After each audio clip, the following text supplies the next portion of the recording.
King Martin ने ऐसा इंतजाम किया हुआ था कि इन तहखानों में होने वाले हर वाकये की न सिर्फ खुफिया वीडियो फिल्म बन जाती थी, बल्कि एक एक लफ्ज टेप होता था। ये फिल्में और टेप्स किंग मार्टिन को पहुंच जाती थी और इस तरह किंग मार्टिन को ब्लैक टार्ट और उसके ग्रुप के एक एक वाकये और बोले जाने वाले एक एक लफ्ज से आगाही हो जाती थी और वो जरा से शुबे की बिना पर मुतालिका आदमी को मौत के घाट उतार देता था। ब्लैक टार्ट और उसके साथियों के कत्ल की रिपोर्ट मिलते ही किंग मार्टिन ने वीडियो फिल्म और टेप मंगवाई और फिर सारी सूरत हाल उसके सामने आ गई। इमरान को वो पहचानता था। उससे मालूम था कि इमरान बेहद खतरनाक शख्सियत है और सीक्रेट सर्विस के लिए काम करता है, लेकिन चूंकि उसके सेंटर का असल काम इंतहाई खुफिया तौर पर सर अंजाम पाता था, इसलिए आज तक इमरान समेत किसी को भी शुबा न हुआ था और बज़ाहिर ब्लैक टार्ट और उसका ग्रुप आम गुंडे ही समझे जाते थे। लेकिन अब न सिर्फ इमरान ने खुलकर हल्का मौत का नाम लिया था, बल्कि उससे वसी मालूमात भी हासिल थी। उसने खुलेआम किंग मार्टिन का भी नाम लिया था और सेंटर के खुफिया रिकॉर्ड के मुतालिक भी मालूमात हासिल कर ली थी। उसने फौरी तौर पर दिलबहार कॉलोनी के खुफिया रिकॉर्ड रूम को फारिग कर दिया था और सेंटर का रिकॉर्ड एक और खुफिया जगह पहुंचा दिया था।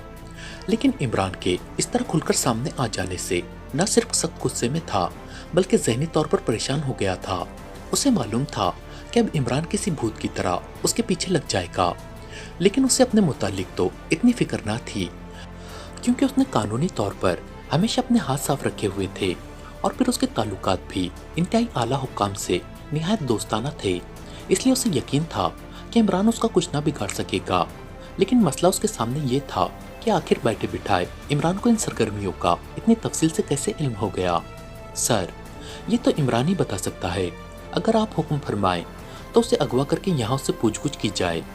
उसी आदमी ने जवाब दिया। ये ब्लैक टार्ट का असिस्टेंट मर्फी था, जिसकी ग्रुप में इंतहाई नुमाया हैसियत थी। ये 2 साल कबल ही हेडक्वार्टर की तरफ से इस सेंटर में तब्दील होकर आया था और शायद वो इमरान के मुतालिक कुछ जानता ही ना था, इसीलिए वो बड़े मुतमईन अंदाज में इमरान के अगवा का जिक्र कर रहा था। मर्फी, तुम जानते हो ये प्रिंस ऑफ ढम उर्फ अली इमरान कौन है? किंग मार्टिन ने आगे की तरफ झुकते हुए सख्त लहजे में कहा।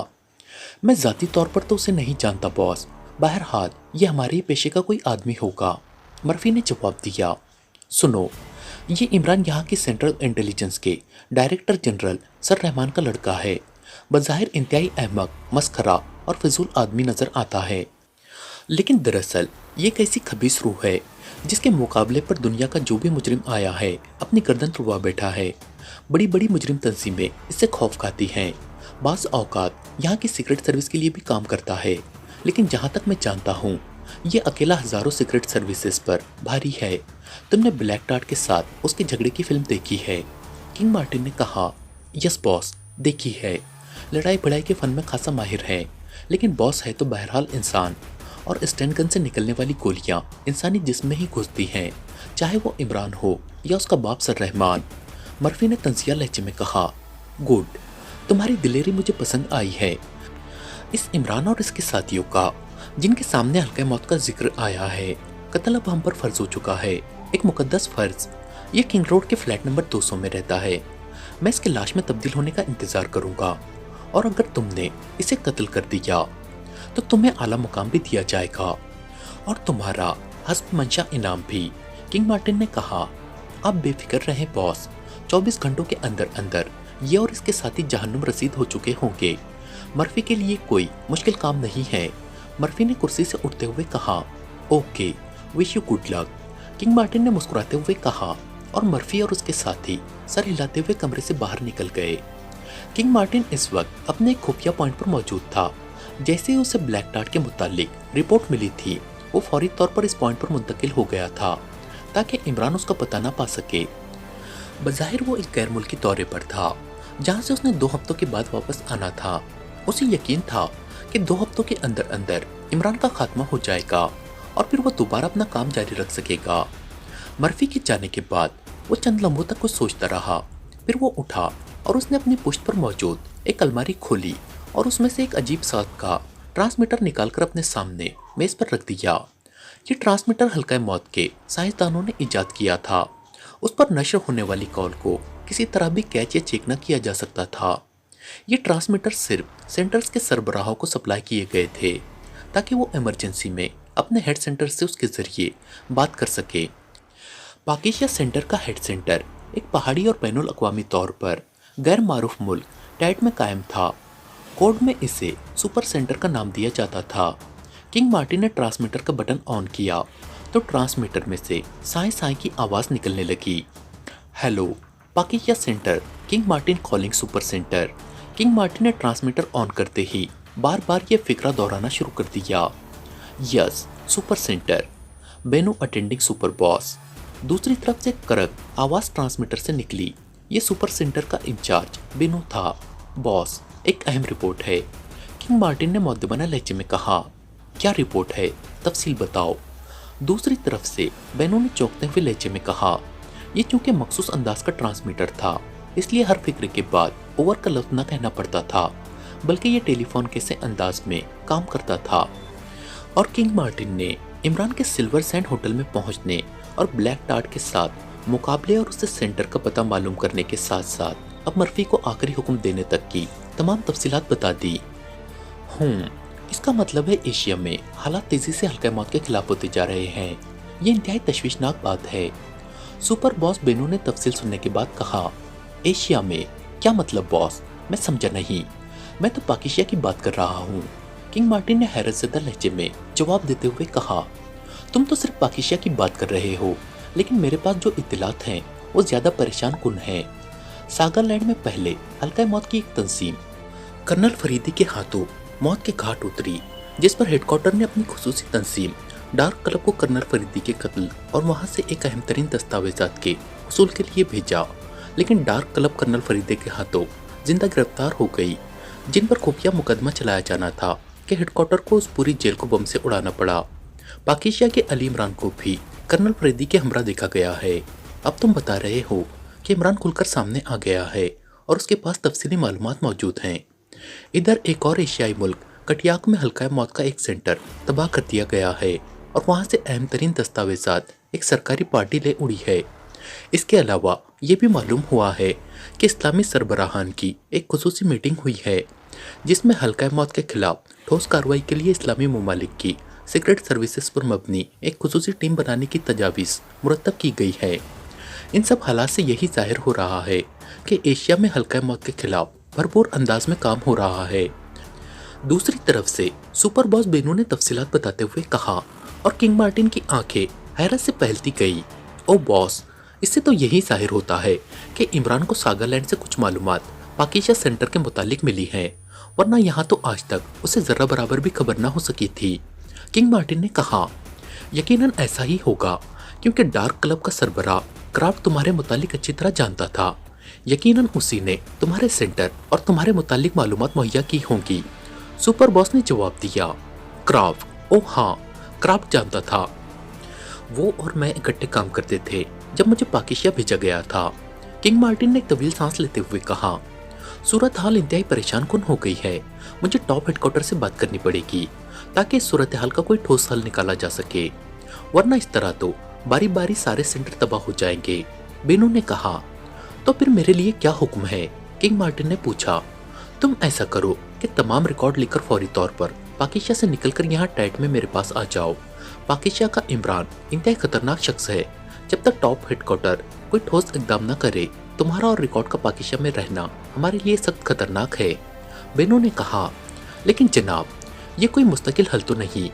इस तरह तो हमें सारे सेंटर बंद करने पड़ेंगे। किंग मार्टिन ने कहा। मौजूदा सूरत हाल में यही अक्लमंदाना हल है।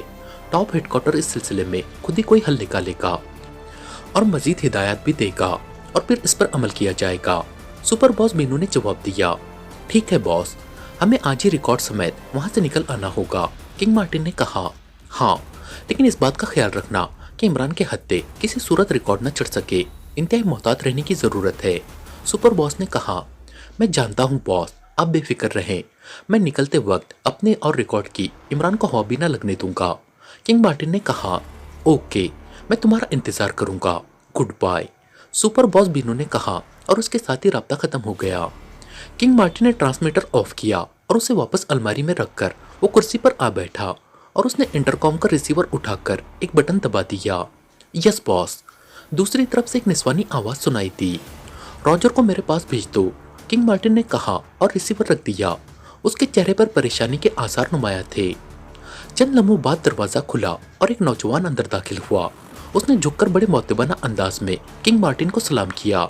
रॉजर, पॉइंट 03 पर मैंने दिलबहार कॉलोनी से सेंटर से रिकॉर्ड मुंतकिल किया है। तुम इस रिकॉर्ड को वहां से पॉइंट 1 पर पहुंचा दो और सालिम को पैगाम दे दो कि वो इमरजेंसी रॉकेट जेट उड़ाने के इंतजाम मुकम्मल कर ले। मैंने रिकॉर्ड लेकर फौरन हेड सेंटर जाना है। मैं 1 घंटे तक वहां पहुंच जाऊंगा। किंग मार्टिन ने रॉजर को हिदायत देते हुए कहा और रॉजर इस्बात में सर हिलाता हुआ दरवाजे की तरफ वापस मुड़ गया।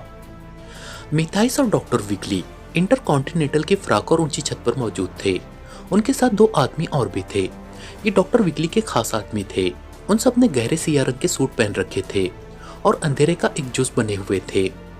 रेड मास्टर्स हेडक्वार्टर की छत मिथाइस की तवक्को के ऐन मुताबिक तारीकी में डूबी हुई थी। तमाम सर्च लाइटों का रुख नीचे की तरफ था, इसीलिए तारीकी कुछ और गहरी हो गई थी। मिथाइस ने अपने कोट की जेबें मुख्तलिफ किस्म के सामान से भरी हुई थी। उसने सोच विचार के बाद इस सामान को मुंतखब किया था और डॉक्टर विकली ने कहा था कि वो सोफिया को कॉल करके कह देता है कि वो छत पर रहे ताकि मिथाइस आसानी से उसकी रहनुमाई में रेड चीफ के रूम तक पहुंच जाए, लेकिन मिथाइस ने उसे मना कर दिया। उसकी दलील ये थी कि सोफिया की किसी गलती की वजह से वो भी चेक हो सकता है। उसने इमारत का अंदरूनी नक्शा ज़हन में बिठा लिया था, इसलिए उसे इस बारे में कुछ ज्यादा फिक्र न थी। उसके हाथ में रदब गन थी जिसकी लंबी नाल के सिरे पर एक मखसूस अंदाज में बना हुआ फौलादी आंकड़ा मौजूद था। मिथाइस गन हाथ में लिए बड़े गौर से हेडक्वार्टर की छत को देख रहा था। उसकी आंखें अंधेरे में मानूस हो गई थी, इसलिए उसे छत के तमाम हिस्से बखूबी नजर आ रहे थे। फिर उसकी नजरें एक रोशनदान पर जम गई। उस रोशनदान में मोटी सलाखें लगी हुई थी जिसका दरमियानी फासला इतना था कि मखसूस अंदाज में बना हुआ आंकड़ा उसमें फंस सकता था। रोशनदान तारीक था। मिथाइस ने उसी रोशनदान में ही कोशिश करने का फैसला कर लिया। होटल की छत पर मेन एंटीना के लिए लोहे का एक बहुत मोटा पाइप नस्ब था।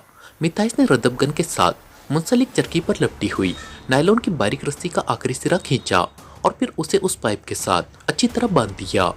उसके बाद वो गन लेकर छत के किनारे पर खड़ा हो गया और उस रोशनदान का टारगेट लेकर उसने ट्रिगर दबा दिया।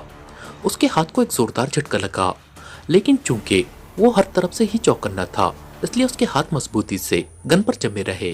फायर होते ही आंकड़ा बिजली की सी तेज रफ्तारी से उड़ता हुआ सीधा रोशनदान की तरफ बढ़ा और फिर हल्की सी ठग की आवाज सुनाई दी और रस्सी तन गई।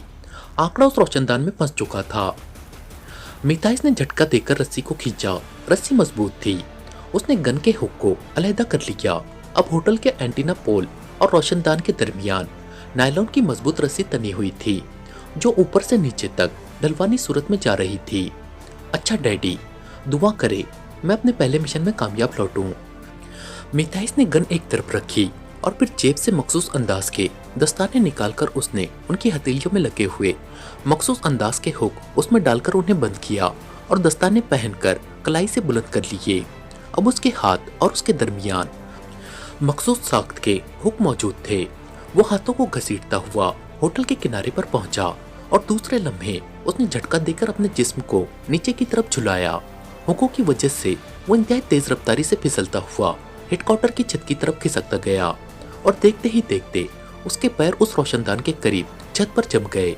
उसने दस्ताने खोलकर उनमें से हाथ निकाले और फिर दूर ऊपर खड़े हुए डॉक्टर विकली और उसके साथियों को हाथ लहराकर अपने सही सलामत पहुंचने का इशारा किया और फिर तेजी से दाएं तरफ को बढ़ गया।